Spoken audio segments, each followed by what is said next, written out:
হচ্ছে 2025 সালের এসএসসি ও সমমানের পরীক্ষা। ঢাকা মাধ্যমিক ও উচ্চ মাধ্যমিক শিক্ষা বোর্ডের নতুন সংশোধিত রুটিন অনুযায়ী 10 এপ্রিল শুরু হয়ে এ পরীক্ষা চলবে 13 মে পর্যন্ত। এবার সারা দেশে 3715টি কেন্দ্রে অনুষ্ঠিত হবে শিক্ষা জীবনের অন্যতম গুরুত্বপূর্ণ এই পরীক্ষা। বিস্তারিত এবারের প্রতিবেদনে। শুরু হলো এসএসসি ও সমমানের পরীক্ষা। এবার মোট পরীক্ষার্থী 19,28,970 জন। 24 সালের তুলনায় এবার প্রায় 1 লাখ শিক্ষার্থী কম ছিল। সারা দেশে 3715টি কেন্দ্রে অনুষ্ঠিত হয়েছে শিক্ষা জীবনের অন্যতম গুরুত্বপূর্ণ পরীক্ষা। প্রথম বোর্ড পরীক্ষা। পর্যাপ্ত প্রস্তুতি থাকা সত্ত্বেও একটু চিন্তার ভাঁজ ছিল শিক্ষার্থীদের মধ্যে। প্রথম বোর্ড পরীক্ষা, এটার জন্য অনেক নার্ভাস একটু।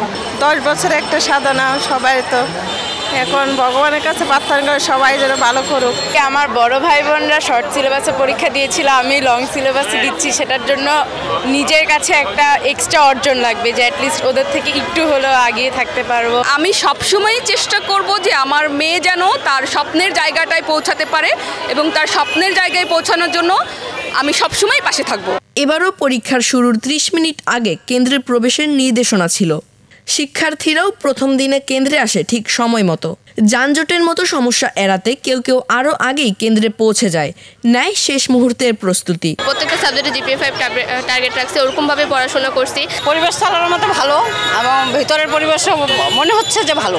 এসএসসিটা অবভিয়াসলি ইম্পর্টেন্ট, এসএসসির আমাদের ম্যাটার করে আমাদের, বাট মানুষ যতটা সিরিয়াসলি নেয় আমার মনে হয় কি একটু কম সিরিয়াস নিলেও চলে। স্বপ্ন পূরণের প্রথম ধাপ এবং ভালো রেজাল্ট এখান থেকে আসলেই স্বপ্ন পূরণে আশা পূরণের অগ্রগতি হয়। পরীক্ষার সার্বিক পরিবেশে সন্তোষ প্রকাশ করেছেন শিক্ষার্থী ও অভিভাবকরা। মতিঝিলে পরীক্ষা কেন্দ্রে পরিদর্শনে গিয়ে শিক্ষা উপদেষ্টা ডক্টর CR আবরার বলেন, প্রশ্ন ফাঁস ও গুজব রোধে সতর্ক রয়েছে আইন শৃঙ্খলা বাহিনী।